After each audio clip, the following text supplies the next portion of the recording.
Now at 6, this is Fox 61, Connecticut's news station. Well, now at 6, people across the state are mourning the death of a volunteer firefighter hit and killed by a pickup truck. Good evening and thanks for joining us for the Fox 61 News at 6. I'm Brent Harden. And I'm Bridget Bjorlo. On the same day the community laid to rest Weathersfield Fire Captain Robert Sharkovich, we learned Botsford Assistant Chief Peter Blomberg was killed. Fox 61's Matt Caron spent the day in Newtown talking to those who knew Pete Blomberg the best. The parallels between the lives of Robert Sharkovich and Peter Blomberg are uncanny. Just like Sharkovich, Blomberg was a volunteer firefighter, a father, a grandfather, a carpenter, and a custodian who worked for the school system. Another Connecticut fire company draped in black bunting, an all too familiar scene. It's a close-knit bunch of guys. His brothers and sisters draped a big American flag across I-84 as his casket was escorted home. He was just an all-around great guy. Bouquets of flowers adorned the hood of his truck. His turnout gear symbolizes the big shoes left to fill. Just a great citizen of Newtown. Peter Blomberg was 72, the assistant chief of the Botsford Fire Company in Newtown. His former chief recalled his service. He was probably one of the nicest guys I've ever met. Would do anything for you. Was always down at the firehouse, you know, taking part in training or fundraising. Peter was tragically killed Monday, hit by a pickup truck at dusk here at the intersection of Churchill Road and Dayton Street. Pete was a dedicated fireman. He was a dedicated father. He raised 4 daughters by himself. Just became a grandfather, which is devastating. When Pete wasn't responding to emergencies, he was spending time with his 4 daughters, new grandson Everett, or riding his Harley or working security at local concert venues. Over the years, he was a carpenter, a handyman, did construction, and just well-liked. Pete's service to Newtown extended beyond the fire department. He was a custodian at Newtown Middle School. I think his last day was September 20th, and he was pretty excited about that, always talking about going down to Florida. The Botsford Fire Department released a statement saying, in part, even up to a few hours before his death, Pete had responded to 2 fire calls. Pete Blomberg died while en route to the annual Newtown Fire Commissioners meeting. We also discovered this is not the only loss the Newtown Fire Department has experienced this week.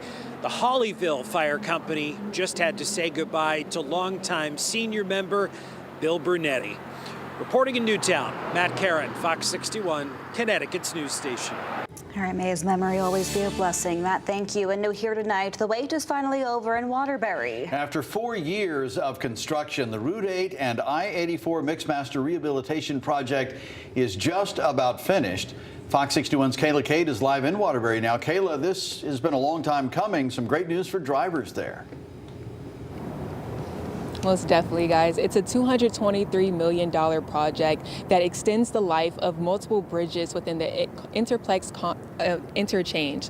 Connecticut Department of Transportation says it will improve safety and reduce congestion on I-84. Now, I spoke with some drivers here who had some mixed opinions about it, and you'll find out more about what they had to say tonight at 10. Live in Waterbury, Kayla Cade, Fox 61's Connecticut's news station.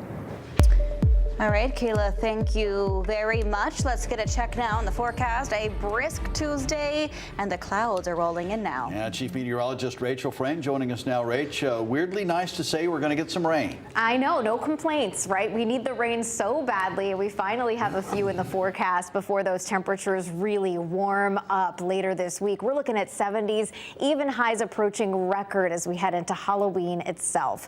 Right now, temperatures are in the 50s inland, near 60 degrees for the New Haven area. And taking a look at the satellite and radar, you'll see that much needed rain moving in. I want to stress this is not a drought buster. This is not rain that will completely end the brush fire risk, but every little bit certainly helps. And we are anticipating about 1/10 of an inch of rain. So Hey, we'll take what we can get at this point. Here we are at 7, 8 o'clock tonight, seeing a few of those showers passing through. They are still around for the news at 10, and then they are out of here by the time you wake up tomorrow morning. But those showers, even though we're not going to get a ton of rain, will make a big difference because they are associated with a warm front, and that means temperatures will not move tonight. They hold steady through the overnight and towards daybreak tomorrow. We might even see the numbers start to rise by daybreak. Any early clouds break for sunshine, and temperatures will get off to the races, rising into the 70s as we head through the afternoon.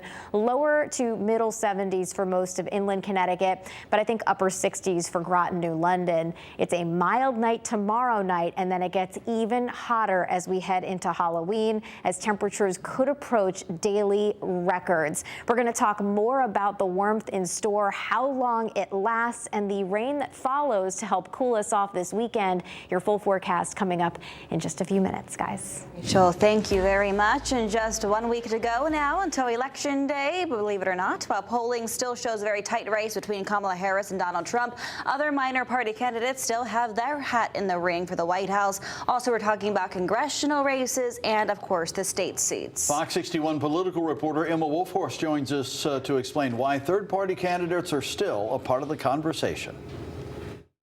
We saw a historic uncommitted vote movement during the presidential primaries earlier this year. Now the vote seems to be splintered even more, especially for down-ballot congressional races. The main dividing issue here, the worsening and expanding war in Gaza. There's record distrust and frustration from voters over their choice of candidates in 2024. Despite being a historically blue state, Connecticut's largest voter bloc is actually unaffiliated and independents. While some, including federal political leaders, have repeated the warning people must not split the vote, others say they can't fathom bubbling in any of the major party candidates on their ballot. So many people are frustrated by the amount of times they've called their representatives and have just been summarily ignored. There is another way for us to get our message across and to force our representatives to listen to us. Many of you have differences of opinion with Kamala Harris on Gaza.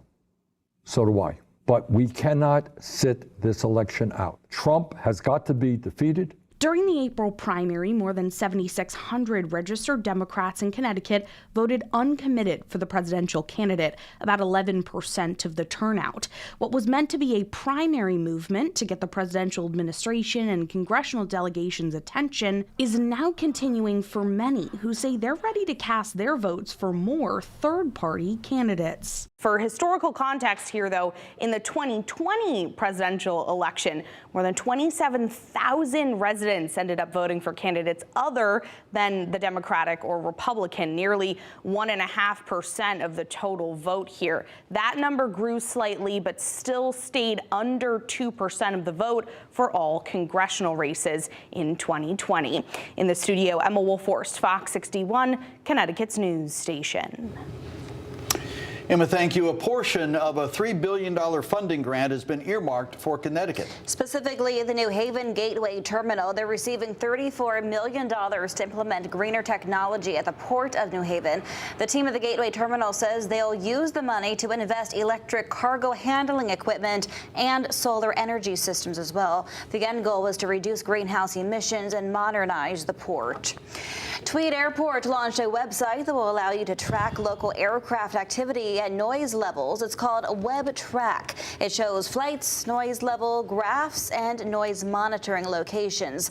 The site allows neighbors to submit feedback about the noise. The airport says this is part of their, quote, long-standing mission to be open and accountable to the community. WebTrack will be available as early as December. A man faces charges after waving a firearm inside a Branford subway Monday afternoon. It happened almost 24 hours ago. Police tell us Kurt Carbone showed his weapon during a verbal argument over an online food order.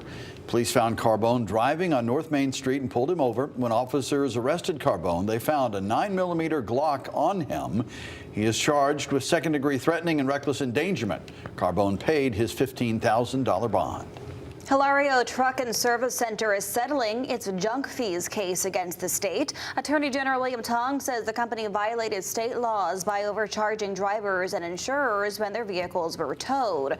They'll now have to pay $65,000 in fines. If your vehicle was towed after January 1st, 2019 by police and then you paid one or more of the junk fees, you can now submit a written request with receipts to Hilario's before April to get a refund.